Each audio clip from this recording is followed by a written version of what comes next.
A paz do Senhor, que Deus em Cristo Jesus abençoe a cada um que está hoje participando junto conosco dessa escola bíblica dominical, que tem um assunto realmente muito bom, e que Deus abençoe o seu domingo junto com a sua família. Hoje nós vamos falar sobre a vitória de Deus, né? A vitória do povo de Deus. Zorobabel recomeça a construção do templo. O texto áureo diz: ao 24º dia do mês 9º, no 2º ano de Dario, veio a palavra do Senhor pelo ministério do profeta Ageu, dizendo: ponde, pois, eu vos rogo, desde o dia em que se fundou o templo do Senhor, ponde o vosso coração nestas coisas. Ageu, capítulo 2, versículo 10 e o 18. A verdade prática. Sob o poder de Deus, a igreja torna-se imbatível no cumprimento das tarefas que Cristo lhe entregou. A igreja só consegue vitória quando nós buscamos ao Senhor. Nesse assunto que nós vamos falar aqui hoje, nós vamos ver que quando nós deixamos de lado, deixamos de buscar, nós perdemos o ânimo, perdemos a força. E foi o que aconteceu com esse povo. Mas hoje, em nome de Jesus, eu sei que o Senhor tem uma palavra de ânimo para o seu coração. A leitura bíblica em classe está em Esdras, capítulo 5, versículo 1 e o 2, Ageu 1, capítulo 1, versículo 1 e versículo 12, Zacarias, capítulo 4, versículo 6 ao 10. Os nossos objetivos específicos: mostrar como Deus levantou os profetas Ageu e Zacarias para incentivar o povo a reconstruir o templo. Saber que o ministério profético é uma prova da manifestação de Deus. Explicar o ministério profético à luz da Bíblia. Quando nós terminarmos essa lição, você vai estar apto a responder esses questionamentos aqui que nós fizemos nos nossos objetivos específicos. A nossa introdução diz assim: Deus suscita os profetas Ageu e Zacarias. Deus levantou 2 profetas. Primeiro veio Ageu e depois levantou-se Zacarias. Não vieram atendendo a convite de líderes de Jerusalém, mas o Deus dos céus enviou. Chegaram de surpresa em Jerusalém e ali entraram em contato com os 2 líderes e também com o povo judeu. Havia parado a construção do templo há mais de 15 anos. E todo mundo, como nós vimos na lição passada, todo mundo já estava acomodado, né, organizando a sua vida, fazendo as suas casas, melhorando as suas casas. E o Senhor não se agradou daquilo que estava acontecendo, porque a obra dele estava ficando parada e o povo estava disperso em outras coisas. Inclusive os levitas haviam esquecido o seu ministério, tão lindo que havia sido colocado quando fez a pedra fundamental, colocou a pedra fundamental e de repente se esqueceu. O povo pode esquecer, igreja, mas Deus não se esquece. A obra do Senhor, ela é extremamente preciosa. E a obra de Deus, ela não é feita de qualquer maneira. A obra de Deus é feita sob o comando do Espírito Santo de Deus. E de repente chega esses 2 profetas, Ageu, né, primeiro, e em seguida chega Zacarias. Eles não vieram convidados para pregar na igreja, eles não vieram convidados por nenhum político, eles vieram porque Deus enviou. Deus ainda envia profeta. Nos dias de hoje, Deus ainda envia profetas. E a palavra do Senhor nos diz que esses 2 profetas foram usados por Deus para trazer um novo ânimo para aquele povo ali. Eles chegaram para falar com os 2 líderes, o líder religioso e o líder político, e também para falar com o povo, porque o povo também estava disperso. A igreja não é só o pastor, a igreja não é só uma administração, a igreja somos todos nós reunidos. Você que faz parte da igreja, Deus vê em você um compromisso e uma responsabilidade também. Tanto que Deus envia esses profetas para alertar a igreja e alertar o povo. Porque para se fazer qualquer coisa na igreja, nós precisamos de quê? Nós precisamos do povo. Precisamos estar unidos com um propósito, porque tudo que nós vamos fazer demanda o quê? Trabalho, demanda dinheiro e demanda oração. E aquele povo, eles haviam se voltado só para as coisas deles. Então eles haviam esquecido que eles precisavam trazer também recurso para a manutenção da obra do Senhor. E nós não podemos nos esquecer que a palavra do Senhor diz lá em Coríntios que Deus ama aquele que contribui com alegria. Primeiramente, Deus vai falar com o líder político. Quem era o líder político? Zorobabel. Deus viu em Zorobabel uma insuficiência espiritual, ou seja, ele havia se esquecido das coisas de Deus e estava faltando nele espiritualidade.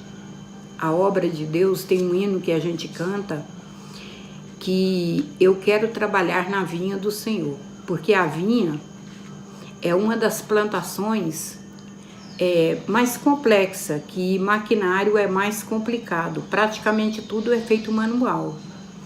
E quando Zorobabel, ele deixa de estar fazendo as coisas de Deus de acordo com aquilo que o Senhor queria, ele começa a esfriar espiritualmente. E é o que acontece comigo e acontece com você.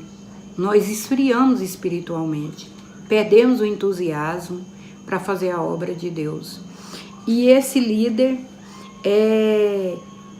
Deus manda Zacarias falar com ele e mostra para ele, numa visão, a dependência que nós temos do Espírito de Deus para nós fazermos qualquer coisa. A visão que Zacarias havia tido, Deus mostrava um castiçal que simboliza a igreja, né? 7 lâmpadas e símbolo da obra de Deus. O óleo que as lâmpadas precisavam tinha que fluir através de canos ligado a um vaso de azeite que ficava acima. O vaso de azeite, por sua vez, estava em contato com 2 oliveiras. E o Senhor diz para Zorobabel: não por força nem por violência, mas pelo meu espírito, diz o Senhor dos Exércitos. Zacarias 4:6. Às vezes nós usamos esse versículo, não por força nem por violência, e nós não sabemos verdadeiramente o que o Senhor estava dizendo para Zacarias. Olha, para Zorobabel, através de Zacarias. Ele estava dizendo o seguinte: eu dou a provisão que você precisa. Eu te dou o perdão. Eu te dou a provisão para você trabalhar na minha obra. Não é do jeito que você está querendo. Porque muitas das vezes nós queremos usar da nossa própria força para resolver determinadas situações que surgem. E o Senhor diz: não é por força nem por violência, mas é pelo meu espírito. Então, Zacarias, enviado ali naquele dia, com toda certeza, trouxe um novo ânimo, porque Zorobabel estava vendo ali uma situação difícil de sair dela. E o Senhor disse: olha, Zorobabel, adiante de ti todo monte será como uma campina. Ou seja, toda dificuldade ia ser como um vale. Uma campina é um lugar onde você olha e você consegue ver a distância, porque é tudo plano. E o Senhor disse para eles: Zorobabel, qualquer dificuldade que você enfrentar, você saiba que ela vai se transformar e vai ser como uma campina, algo que você vai ter uma visão ampla daquilo que o Senhor está querendo que você faça. Mas para isso a dependência sua não pode ser de ninguém, tem que ser de mim, do Espírito do Senhor. Essa dependência. Deus ainda garantiu a Zorobabel que as mãos dele acabariam a construção daquele templo. Deus garantiu para Zorobabel: você vai começar a fazer o templo e você vai conseguir terminar ele. Zorobabel já não era mais um homem novo. E Deus deu essa promessa para ele: você vai começar e você vai terminar. Não vai ficar pelo meio do caminho. Esse é o Deus que nós servimos. Ele é Deus de promessa. Ele é Deus que exige compromisso meu e seu. Mas Ele é Deus que tem um cuidado tremendo comigo e com você também. Eu tenho sido prova viva do cuidado de Deus, do quanto Deus cuida da gente. Josué. Quem era Josué? Josué era o sumo sacerdote, líder espiritual do povo. E recebeu também uma mensagem pessoal. A mensagem de Deus para Josué foi uma mensagem de restauração e de perdão. Porque Josué estava com o anjo, estava diante de Josué, Josué estava com as vestes sujas. E a Bíblia diz que os santos, as vestes do santo, é linho fino, é linho finíssimo, branco. Porque o branco é o que se destaca, a distância que você vê, o branco é o que se destaca. E a palavra do Senhor nos diz que o Senhor manda ali, fala com Josué e manda que coloque-se nele uma túnica limpa, vestido de vestes novas e que pusesse sobre a sua cabeça uma mitra limpa. A mitra era o quê? Era um símbolo do sacerdócio. E o Senhor renova o ministério de Josué. Deus renova o ministério dele, traz para ele um novo ânimo, porque Zorobabel poderia estar fazendo o trabalho, mas ele precisava que um líder religioso estivesse do lado dele. Por que, igreja? Porque a obra de Deus, ela caminha com ação, mas é com oração. Qualquer ação na obra de Deus, ela demanda oração. E oração em união. E Deus levanta Zorobabel para recomeçar a construção do templo. O povo também recebeu uma mensagem de Deus. O profeta Ageu mostrou ao povo que os prejuízos materiais que haviam sofrido eram consequência da omissão frente ao dever que tinha com a casa do Senhor. Falou-lhes do prejuízo que sofre o homem que busca somente sua prosperidade material e deixa a casa de Deus deserta. O profeta deu ao povo uma ordem estimulante: subi o monte, trazei madeira, edificai a casa, e dela me agradarei, e eu serei glorificado. Ageu 1:8. O Senhor manda Ageu falar com o povo que eles estavam plantando e não estavam saciando a fome.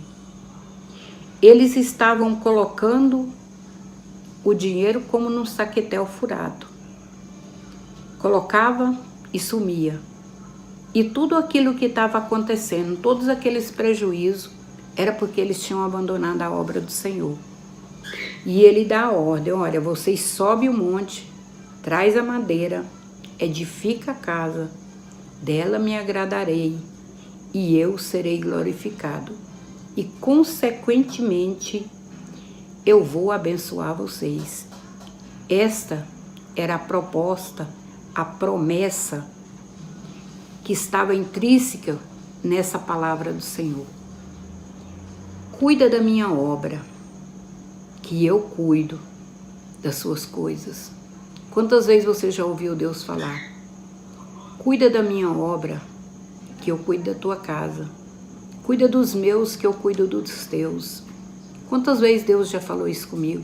Cuida dos meus, que eu cuido dos teus. E eu nunca tive motivo para duvidar disso, porque o Senhor sempre cuidou dos meus. Mas eu nunca deixei a obra de Deus em segundo lugar na minha vida. O inimigo, ele está de olho em tudo que você está fazendo para Deus. Aqui diz assim: resultado da mensagem dos profetas. O poder de Deus se manifestou através da mensagem desses homens de Deus. E assim Zorobabel ordenou que todos imediatamente voltassem à construção. Quando os samaritanos inimigos viram que eles começavam de novo a obra, eles já tinham feito aquela obra para uma vez. E o que eles fizeram? Vamos lá de novo, né? Quando eles chegaram lá, eles falaram: não, nós recebemos ordem de Ciro para estar edificando o templo. E aí os inimigos não puderam fazer nada, porque eles tinham uma carta, um edito publicado por Ciro, né, que estava dizendo que ele tinha dado ordem para que eles fossem edificassem uma casa ao Deus dos céus. E Ciro havia dado ordem para a reconstrução da casa do Senhor em Jerusalém. Feita a verificação nos registros dos editos do rei da Pérsia, e assim o rei Dario confirmou a permissão para a construção do templo. Já era o rei Dario que estava governando, mas ele confirmou, né, o que estava escrito ali, que havia sido uma ordem dada pelo rei. Não existe nada que você vá fazer para Deus que seja com facilidade. Tudo que nós vamos fazer para Deus é com dificuldades. Tudo que a gente vai fazer para Deus é com uma certa dificuldade. Por quê? Porque a obra de Deus, ela tem muitos inimigos. Muitos inimigos. Ela tem aqueles que estão do lado, zombando dos que estão trabalhando e torcendo para não dar certo.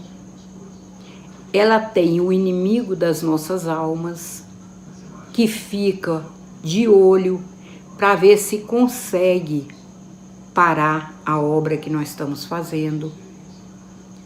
Então, os inimigos tentaram de todo jeito parar essa obra, mas eles estavam legalizados. É por isso que a gente sempre está falando para a igreja. Pastor Francisco gosta de bater nessa tecla da legalidade. Nós temos que estar dentro da lei.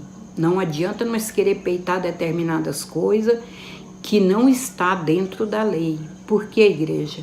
Porque nós somos dependentes, sim. Enquanto nós estamos aqui, nós somos dependentes do Ministério Público, do poder público.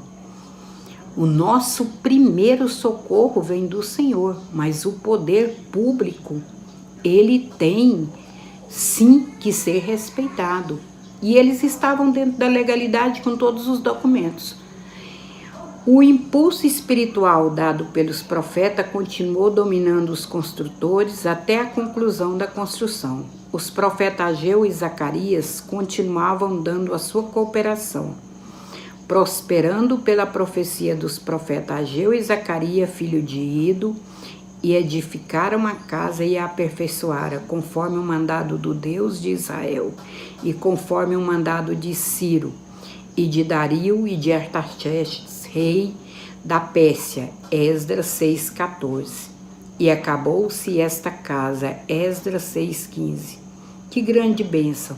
O despertamento dado por Deus ao rei Ciro propagou-se e agora, com a ajuda dos profetas, foi renovada e levado o resultado glorioso. Toda honra, glória e louvor seja dada ao nome do Senhor.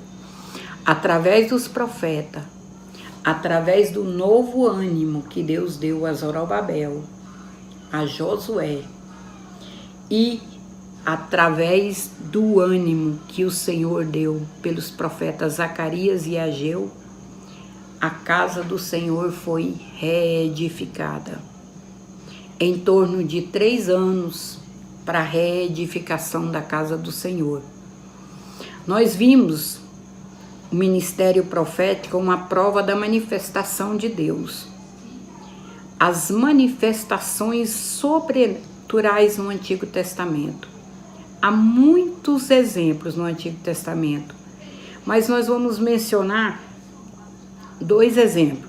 Moisés, né, que é o grande líder que Deus levantou para libertar seu povo da escravidão do Egito, recebeu de Deus um preparo sobrenatural que lhe deu muita autoridade espiritual. Com a sua vara fazia grandes maravilhas. Moisés foi um homem chamado por Deus de um modo todo especial para realizar uma obra tremenda, igreja. Era para ele retirar uma nação de dentro de uma nação, a maior potência da época, o Egito. Era para ele retirar o povo de Deus dali. E era retirar sem guerra. Por quê? Porque ali só tinha escravos, não tinha guerreiros.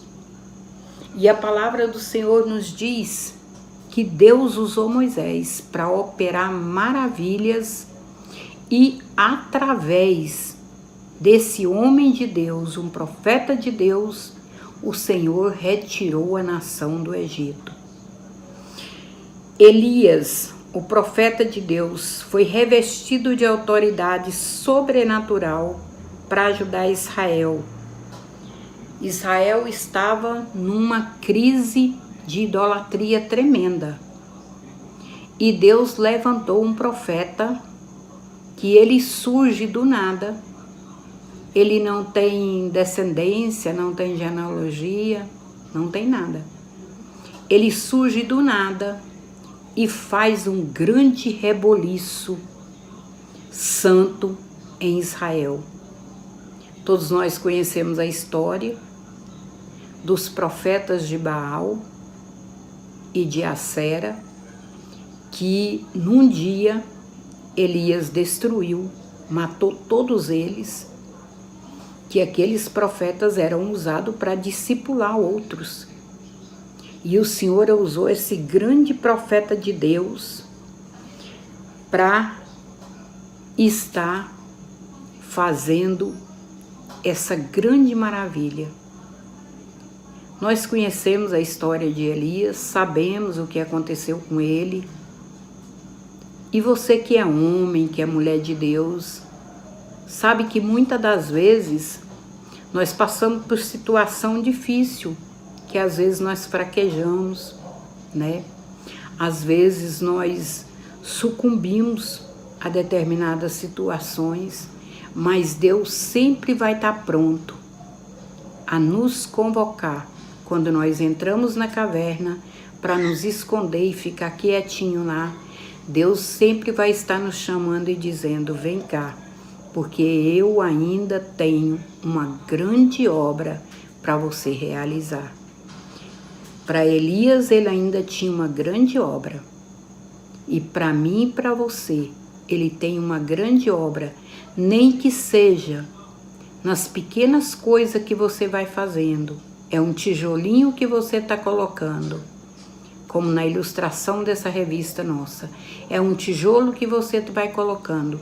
Cada dia que você coloca um tijolo, você está levantando mais essa obra. E é nas pequenas coisas que nós conseguimos realizar uma grande obra.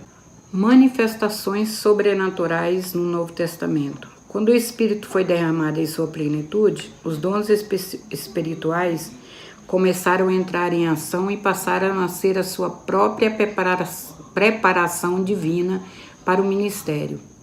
Os apóstolos eram revestidos desses dons, meio divino para a conversão de muitas almas. Desperta o dom de Deus que existe em ti. O apóstolo Paulo escreve para Timóteo. Por que, igreja? Muitas pessoas hoje têm dúvida com relação ao dom de profecia. Ninguém tem o dom de profecia. Ele é de Deus e ele usa quem ele quer. Paulo ele recomenda: procurai com zelo os melhores dons, procurai com zelo os dons espirituais, mas principalmente o de profetizar. Por que Paulo recomenda o dom de profetizar? Porque, igreja, edifica a igreja. O dom de profecia, ele edifica a igreja.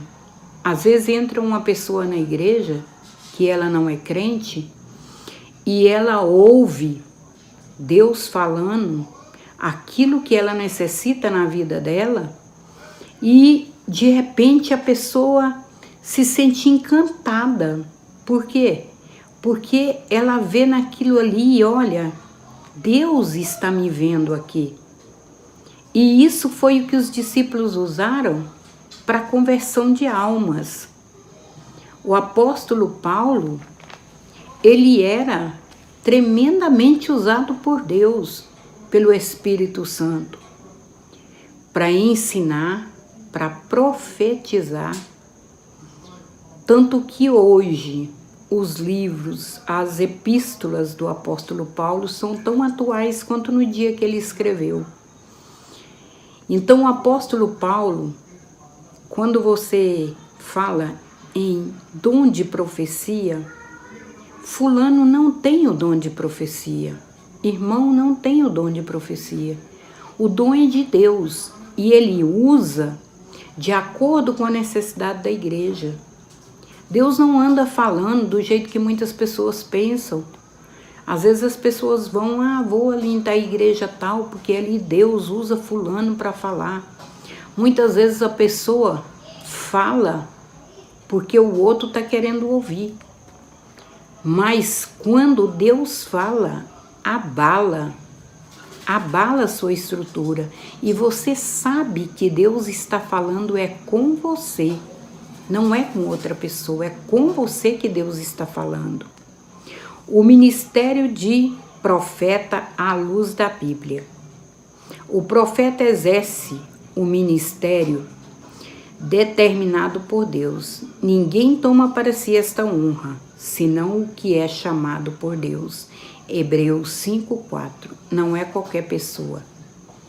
Não é qualquer um que Deus usa. Ele escolhe, muitas das vezes, eu não escolheria aquela pessoa para ser um profeta, mas Deus escolheu ele. Quantas vezes nós ficamos surpreendidos quando Deus usa uma pessoa e você fala, mas irmão fulano, Deus usando irmão fulano, ele conhece a minha vida.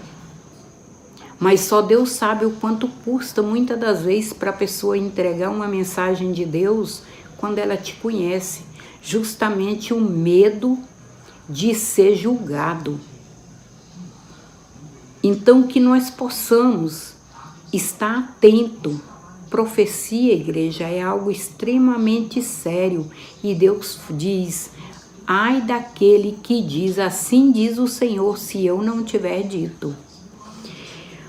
O profeta, no Antigo Testamento, ele ouvia a mensagem de Deus e ele transmitia para o povo, diretamente para o povo. Nós vemos Ezequiel, Samuel,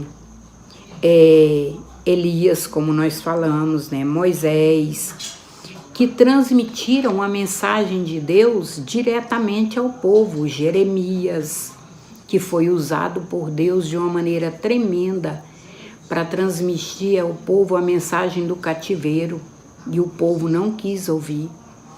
Jeremias diz para o povo, o que Deus estava falando era que o povo se aquietasse, que Deus ia cuidar do povo ali na terra. Não era para o povo se rebelar contra o rei de Babilônia. Mas o povo não deu ouvido. Tanto não deu ouvido que fugiu alguns para o Egito e juntos levaram Jeremias. Então, nós vamos ver a diferença, porque no Antigo Testamento, Deus escolhia um homem, usava ele para falar com a nação. Hoje, o Espírito Santo está derramado de uma forma plena.